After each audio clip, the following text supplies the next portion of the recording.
നമ്മൾ സ്ട്രെച്ച് ചെയ്യേണ്ടത് വർക്കൗട്ടിന് മുമ്പാണോ വർക്കൗട്ടിന് ശേഷമാണോ? നിങ്ങൾ ജിമ്മിൽ പോകുമ്പോൾ തന്നെ ആദ്യം ചാടിപ്പോയി ദേഹം മൊത്തം സ്ട്രെച്ച് ചെയ്യുന്ന ആളാണോ?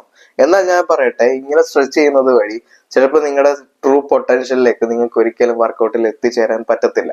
എന്താണ് സ്റ്റാറ്റിക് സ്ട്രെച്ചിങ്? സ്ട്രെച്ച് ചെയ്യുമ്പോൾ എന്താണ് സംഭവിക്കുന്നത്? ബേസിക്കലി സ്ട്രെച്ച് ചെയ്യുമ്പോൾ സംഭവിക്കുന്നതെന്ന് വെച്ച് കഴിഞ്ഞാൽ നിങ്ങൾ നിങ്ങളുടെ മസിലിനെ റിലാക്സ് ചെയ്യിപ്പിക്കുകയാണ്.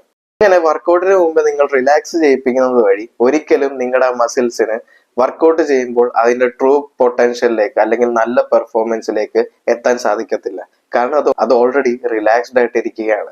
സോ വർക്കൗട്ടിന് മുമ്പായിട്ടുള്ള വാമപ്പ് ആയിട്ട് എന്താണ് ശരിക്കും ചെയ്യേണ്ടത്? തീർച്ചയായിട്ടും ഡൈനാമിക് മൂവ്മെന്റ്സ് ആണ് നിങ്ങൾ ചെയ്യേണ്ടത്. നല്ല ബ്ലഡ് സർക്കുലേഷൻ സംഭവിക്കുന്ന, മസിൽസിനെ ഒന്ന് ആക്ടിവേറ്റ് ചെയ്യിപ്പിക്കുന്ന, അല്ലെങ്കിൽ നല്ല ജോയിന്റ്സിൽ മൂവ്മെന്റ് സംഭവിക്കുന്ന രീതിയിലുള്ള ട്രെയിനിങ് അല്ലെങ്കിൽ വാമപ്പ് എക്സസൈസുകളാണ് നിങ്ങൾ വാമപ്പ് ആയിട്ട് ചെയ്യേണ്ടത്. അപ്പോൾ ഈ സ്ട്രെച്ചിങ് എപ്പോഴാണ് ചെയ്യേണ്ടത്?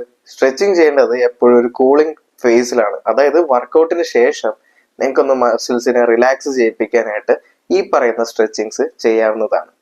Thank you.